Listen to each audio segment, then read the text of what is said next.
Hello, everybody. Again, welcome to another edition of the Oxford Business Insights podcast series. And I'm delighted to say we're talking to Max Francis of Black Cow Technology. We will get into the name during the course of this. Max, welcome, and thanks for taking the time to talk to us today.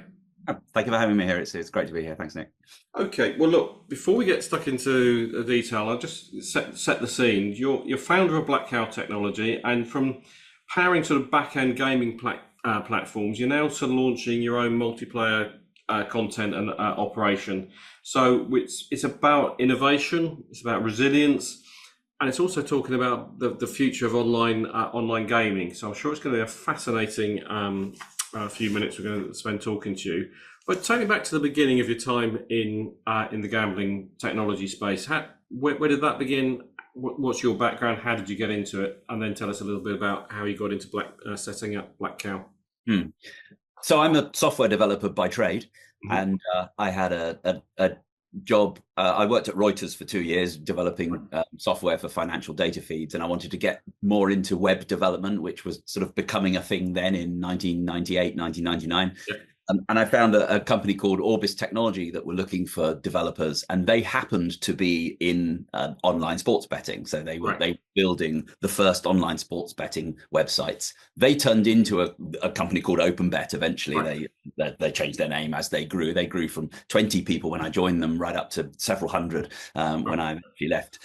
So I spent 14 years at OpenBet in a lot of different roles, starting with software development, moving through technical leadership, team leadership, and then quality management. And then I ended up on the commercial side of software. So I learned quite a lot about contracts and contract negotiations and software licensing. And obviously I had a technical background that I could apply to that as well. And so eventually that company for me became too big and sort of too slow. And I'd always wanted to have my own software company. And an opportunity came up with an ex-colleague who was involved with another business, and they were looking for some software. And I said, well, I can develop that software for you. How about I found a business to develop that software for you? You walk away with a copy of that software in let's say 9 to 12 months time, and I keep the intellectual property of that software, and we can co-develop that software together, which they went for, and that was the first deal that effectively formed Black Cow. Okay, very good. And when was that? Sorry, roughly what year? That was 2013. 2013. Yeah. Okay, so you had sort of roughly 14 years experience with what became OpenBet, but that seemed to have given you a wide range of experience from both the technical through to commercial to set up Black Cow. Okay, yeah. So, and now I've got to ask you about the name. Not everybody will get the name. Some music specialists might, but tell us about the name. Yes, so the name comes from a song by a band called Steely Dan. They're a big band in the 70s, American band. They have somewhat of a revival in the 90s. They're definitely a musician's band full of, they use the best musicians in the world to record their albums. They have a song called Black Cow, which is actually about an indulgent root beer float drink. So we're named after a song, which is named after a root beer float, which is named after a cow. Yeah. So. Okay. I don't think anybody would get that in the pub quiz, would they? No, probably not. No. It's a common question, though. People always want to know where Black Cow comes from. No, it's good. It's a good talking point. Good talking point. It links into a lot of software companies seem to be called like some color and an animal, like green wombat or blue dolphin or whatever. So it fitted into that as well. So it was ideal. Absolutely. Okay. So you started out really as a provider of back-end software. So Black Cow being established, talk to us a little bit about the product development journey and how you developed and how you've evolved over the years. We've always to date been a back-end software development company. Yeah. So we develop what's known as the remote gaming server, or RGS, which is the back-end part of an online gambling system, which is the secure bit that generates the actual result of each and every game, each and every spin. Yeah. So, if someone's playing an online slot, when they click spin, a request goes to the remote gaming server, which is the bit that we build. And that remote gaming server will use the random number generator to generate the actual spin, the actual result of that game. So it'll say, okay, the reel 1 stopped here, reel 2 stopped here, reel 3 stopped here. The symbols are lined up like this. You won on row 3 and row 4, and you've got 2 scatter symbols, and you've won 5 pounds. So that is generated by the back end and saved securely to a database and settled with the player's wallet, wherever that might be, probably sitting at the operator. So it's a pretty complex and detailed piece of software that needs to integrate into a lot of different systems, and needs to model a lot of different games. So, as you can imagine, one slot is very different from another slot, which is different again from a blackjack game, which is different again from a roulette game. It's got to be able to model all of those things flexibly. So that's what the software was designed to do from the beginning. It was built from the ground up to do that. And so that was our offering. First of all, it was a software package to enable somebody to run their own gaming server. Probably two types of customer come to mind for that. One is a game supplier who has a bunch of games, but no operation to run those games and plug them into to suppliers. And the second is suppliers themselves. So somebody like DraftKings, for instance, would take that RGS to power their own games, without having to pay suppliers. And just from a sort of an end user's point of view, you said you're the back end software. So if I'm a sort of playing the game, there's another layer of software that actually gives me the bells and whistles and sounds that I might see or hear. Is that right? Yes, that's what we call that the game client. So that is the front part of the software. So that is the bit that actually has a spin button and then animates the result. So if you see spinning wheels, that's the word I was looking for. Animates. Yeah, that's what the player will see. Yes, and of course that's what the player generally thinks is the whole system. Yeah, but that's the very tip of the iceberg. Clients themselves are complicated pieces of software as well. Yeah. It's all about securely displaying an already determined result to the player, basically. Yes. No, I understand that. Okay, well, that's fascinating. So I understand over time you built that. Were there any particular markets you were particularly successful in? I know you had somebody who you were working for directly when you first started Black Cow, but how did you emerge? Were there certain markets or events in the market that enabled you to grow during the early years? So it was Europe we were aiming at, because that's the market we knew. We had conversations stateside as well, some quite big ones, and because that was just opening up at the time, and it took a long time. It was a very slow ramp up for the US to get going, and it's a very big market, so that it's hard for these big companies over there to trust a small supplier like Black Cow, a critical piece of software. So that was a difficult market to get into. We had more success in the UK and in Europe in various ways, but we did have some projects in the States. Particularly one springs to mind, which was a company called Lucky.com. That's with two I. Lucky, and they wanted to produce games that didn't use an RNG, didn't use a random number generator. So we were able to very easily adapt the system to what they needed, and they were able to go live in Oregon, where online gaming wasn't legal, because they weren't using a random number generator. That's how they got around that. Oh, okay. But in the end, that particular avenue didn't really work in the end, for them, unfortunately. So we had various small opportunities, or small to medium sized opportunities, I'd say, and that grew the platform. Our biggest opportunity at the time was a joint venture we actually founded with Endemol Gaming, who were producing games at the time, and we built an RGS system with them to model their games, and so they could take them to market. In the end, that became much bigger and was bought by Light and Wonder a few years ago. And it's now the backbone system to Light and Wonder's games offering in Canada, US, and Europe. So that's significant, because suddenly a lot more work was coming our way to secure that system and to integrate it into other systems and add more functionality that was required as a result of those integrations. That's where you really start exercising the system. The system works, the system performs, but it's not until you integrate it into several different systems, all with their own requirements on your system, that it really starts being bolstered up and turns into a robust, proven piece of kit that people can trust. Okay. Well, that's really interesting, but then it sort of kind of begs the question, which is, as I understand it, obviously you've got that product, it's now proven, tested, and sort of working for some pretty large companies across a large part of the gambling world. But I understand you're moving much more into your own sort of content creation or maybe your own games. To sort of tell us what you're doing that's different to perhaps where 5 or 6 years ago, and why you made that change. So yes, it is different. Essentially, it's hard to sell software. It's very hard to sell anyway. I always think it's always 10 times harder to sell than you think it's going to be. And that's just something you have to get through when you're selling. And I'm sure people who have been selling for a long time will recognize that. And I hope I haven't scared too many people who aren't or at the beginning of their journey, but it's worth sticking.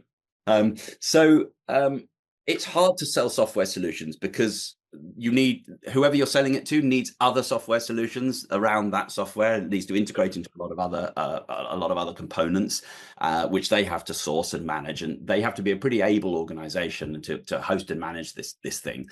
We weren't an as a service. We weren't offering a service around the software. It was just software, and our software is highly flexible, highly adaptable, but it's so hard to sell that software that there were many people we knew would benefit from it, but they had other problems and couldn't take on the software for one of any number of reasons. So we thought, well, shouldn't we therefore be using this software? We understand it the best. We know exactly how flexible it is, and we know exactly how to build game engines. So why not build our own game products, our own game content itself? Yeah. And at the time, we were talking to a private equity firm who were also interested in us doing that. And our big growth area at the moment is multiplayer gaming. So up until 3-4 years ago, we were building single player gaming. So each player is playing their own individual game, thousands going on simultaneously, of course, but they're playing their own individual game. We're now building a remote gaming server for multiplayer, so that several people, a whole room full of people, can play the same game together. Right. So that might be roulette, for instance, where 8-10 people are sitting around a virtual roulette table, and they can see the chips being placed by the players on the table, and there's a spin of the roulette wheel every minute, say. Or games like Baccarat and Blackjack, they can be modeled like that as well. You can also have multiplayer slots as well. We're building 4 multiplayer slots at the moment with Light and Wonder. And those are slots where basically there's a pod of 4 players. And when one of those players enters a bonus stage, everyone in the pod joins that player in the bonus stage, and they all benefit from that bonus stage. So it's a kind of play together, win together kind of paradigm.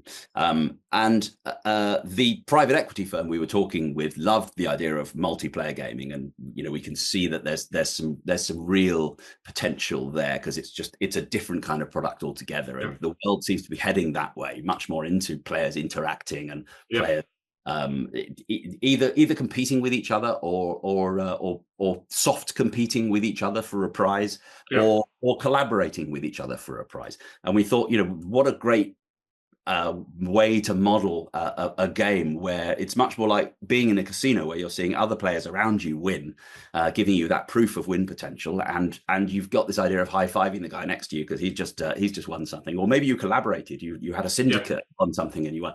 All these ideas are yet to be explored in online gaming. So we've got the software for that. So we're going to develop the content for that as well. Add that skill set by hiring the right people and collaborating, with the right services to build our own multiplayer content. So that's what our Series A funding round was about in December.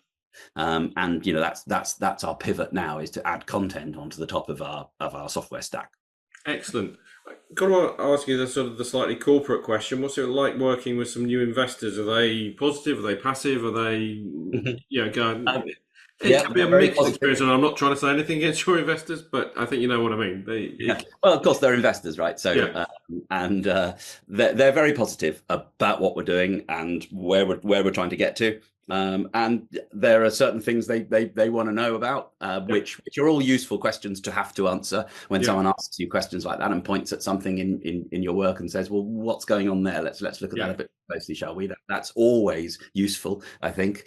And the private equity group that we have as investors are from the space, so they understand gambling, and they've been there for a long time, about the same amount of time that we've myself been there. So it makes sense, and they understand what we're doing, and they put money into us because they believe we can do it, and they believe in what we're doing. So there's always that in the background, which is great. But there are sometimes some awkward questions, but they're the kind of questions you should be able to answer. Oh, very good, very good. So what stage are you at with developing those multiplayer games and launches? Where do you stand now? We've just launched with a partner in Canada. So for Lotto Quebec in Canada, we've just launched 2 multiplayer table games with our partner Pleasure Studios in Canada. So that's where multiplayer roulette and multiplayer baccarat are currently running. They've been live for about 2 weeks now in Quebec. They will spread gradually to the other Canadian provinces and then to Europe and the US as well. So that's the software live and being proven out there live, which is great.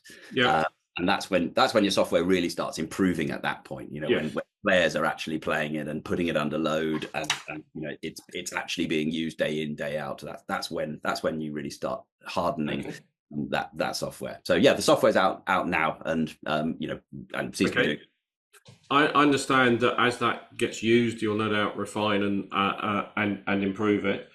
How do you decide what's sort of next on the roadmap? You mentioned, just as an example, multiplayer slots.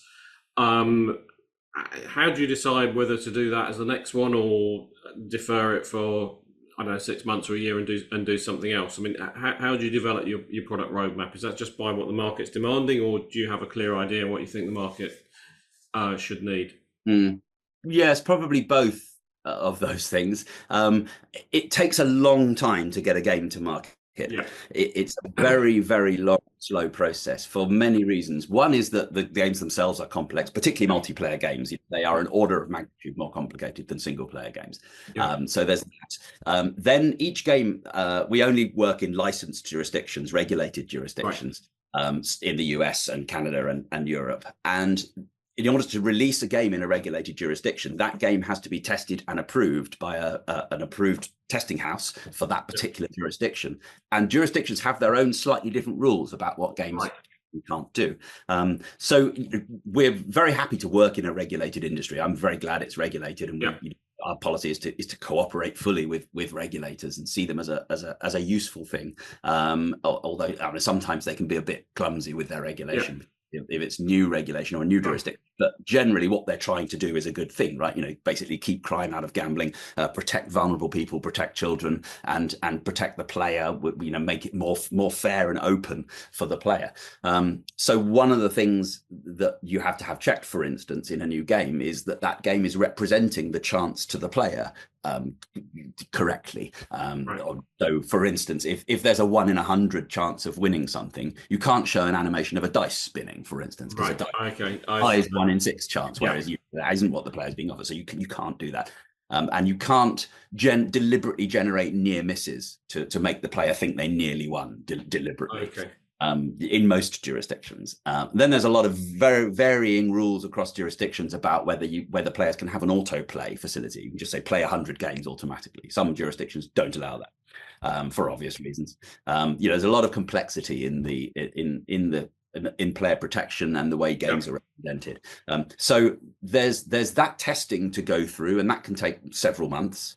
And then you need to integrate the system into the individual operators. So if you're supplying games to, let's say, DraftKings or FanDuel, you need to integrate into their systems. You need to integrate that remote gaming server into their system, and that can take many months as well.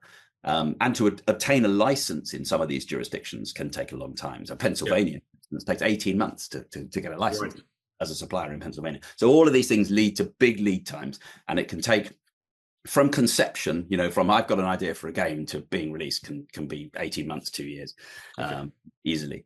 And I'm guessing, going back to the investor point, the fact that they understand the industry must be helpful. Rather than having somebody who's just impatient to get a return that is just not plausible because of the regulatory environment. Okay, well, look, let me ask you. I'm fascinated by, and you've described very well some of the implications of a regulated market. But are there any sort of specific examples you could give of how sort of regulations might have impacted specific development or planning that you had? So it affects the timelines, of course, in our planning, and it affects the product and the software as well. I mean, so for instance, one of the things our software does is to track jackpots, what we call contributory jackpot, which is where a tiny bit of each stake is taken and placed into a prize fund, which some lucky player then wins. 9 months down the line, wins $1.5 million, or some of them $100 million. Those obviously have to be built in such a way that the regulator is satisfied that no money is going to be lost or paid out for the wrong reason, or nobody can go in there and corrupt it. So there are requirements on the software, technical requirements on the software, and the infrastructure running that software that it's secure and safe and traceable and trackable. So that you need to take that into account in the software, as well as the gameplays themselves. What happens if someone is about to press spin on a slot and their train goes into a tunnel and they lose their connection? What happens there? They've just pressed spin and their computer crashes, and then they don't have time to do anything about it, and they go on holiday for 2 weeks. What happens to that? Did the bet get to the system? And if it did, what happened to that bet? What if the bet can't settle itself with the wallet? Let's say the player actually won something, and the message to the wallet system to credit that player with the funds that got lost. What happens then? All these things are taken into account in the software, and the software is designed so that transactions can't get lost, or it's at least extremely hard for them to get lost. But all of that takes time and adds complexity, and so that's what affects the timescales we're looking at, and the product technically. And as far as the product goes, from a pure product point of view, I suppose what the product is, how it looks, how it plays, then the market really goes in trends, and it's there's once a successful game establishes itself, then all the copycats start coming in. So I mean, if you go to any casino floor in Las Vegas, say, you will find at the moment there are basically 3 game types going on across all those machines. There are basically 3 game types, because they're the ones that happen to be working at the moment, and pigs seems to be a big thing at the moment. All the games seem to be about pigs. Obviously there are games that aren't, but most and most of them have 3 pots that you're collecting in, which color red, green, and blue. That's the paradigm that's working with players at the moment. But eventually that's going to change, of course, and there'll be in another year or two there'll be a different paradigm entirely. So it's the usual product problem. How do we build a product that we know is going to be successful, or has a good chance of being successful, but breaks the mold a bit? There's a lot of content out there. There are literally thousands of new single player games each week coming out. It's a very, very, very saturated market, so you really need something special, which is why we're going into multiplayer as well. There's so much single player content out there. So it's always a tough choice. What do you do next? How do you anticipate enough to do something different? But you can't do something too different, because the market won't accept it, and there aren't the spaces in the schedule to release this stuff. Let's say an operator has 1 space in their schedule for a new game in the next month. They're not gonna release something that's wild and wacky. They're gonna release something that's a small iteration on a successful theme, and that's thereby innovation happens in very, very small increments. I get it. Okay, well, look, just changing tack slightly. You've obviously to get to where you are now, you've obviously had to build a team and scale that and work with people. So tell me a little bit about your approach to company culture, and particularly I understand you've got quite a lot of your team are remote, and be interested to learn a little bit more how you treat that, how it works, if there are any problems with it, etc. So can you tell us a little bit about your company culture? The culture is very important for a techie company where it's hard to get hold of good people for a techie company, and we are very, very technically heavy, especially right now as we become more of a product company. That there will be more roles in there that aren't so technical. But right now we're a software company, and even going forwards, once we become a product company, it'll be a product as a result of software.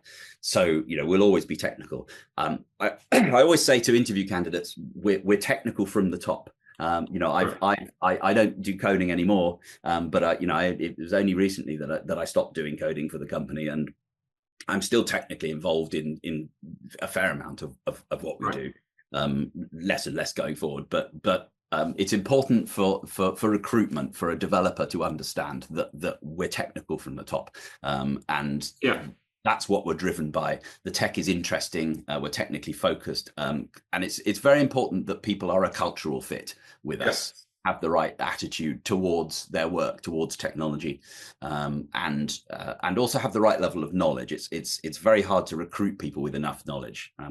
We look for people with an impressive level of knowledge given their experience. That's really the main criteria. It's not so much that they've got certain experience somewhere, although we do have a minimum for depending on the role they're going into. But for us, it's more about how impressive they are because they have reached into whatever it is they've been dealing with. So they've got a proven track record of just being fascinated by technology and always looking under the bonnet at what's going on and having a good understanding of whatever systems they've been using. And that's part of the culture as well. So that's their capability of that candidate, and demonstrates their culture as well, I think.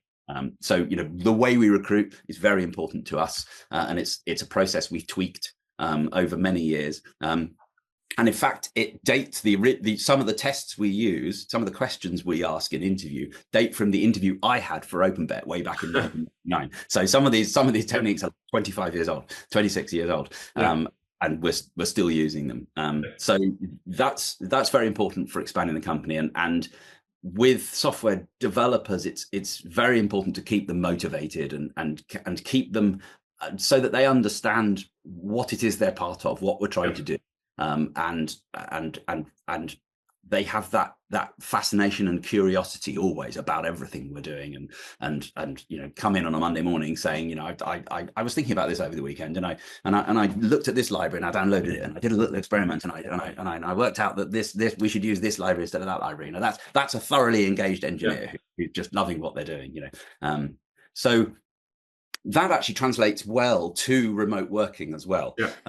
To answer the other part of your question, so we were an office-based company and culture. I remember saying, I want people in the office firing off each other and overhearing conversations and asking, what was that about? And that's all really important. But then COVID came along, of course, and we had plenty of work at the moment, and at that time, and we were growing as well at that time. In fact, the company doubled in size during the pandemic. So we were doing okay at that time, but of course we were having to hire people remote, and that obviously opened up a whole load of opportunity for us for recruitment, because we could now recruit essentially from anywhere. We still look for chiefly people who we can employ, not contractors, but we have a couple of contractors. And during after the pandemic, some people moved abroad and continued working for us remote.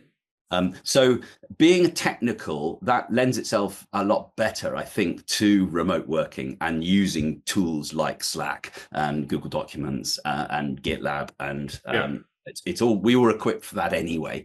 I was really impressed with the team, how they dealt with working remotely, and it does require some effort from everybody to remain communicative and still assist and support your colleagues and help people. But we've got some really good groups on Slack. We've got a really good culture on Slack. Some really good banter on Slack. That really matters. Cool. We get the company together as 2-3 times a year. Which I'd like to do a little bit more often as well. But that's really important. And, feedback I've had is that people really, really enjoy that. And you're on the Oxford Science Park, am I right? The head office? Yes, we have an office in Oxford Science Park where, we could fit 9-10 of us in there if we wanted to. Most of the time there's 3-4 of us in there. Sometimes 6, 7 of us. But the company policy is that the office is a facility for employees to use should they wish to. But we're remote first. Nobody should be disadvantaged by being remote, providing they're making an effort to communicate, and it's our responsibility to give people the tools so that they can effectively work remotely.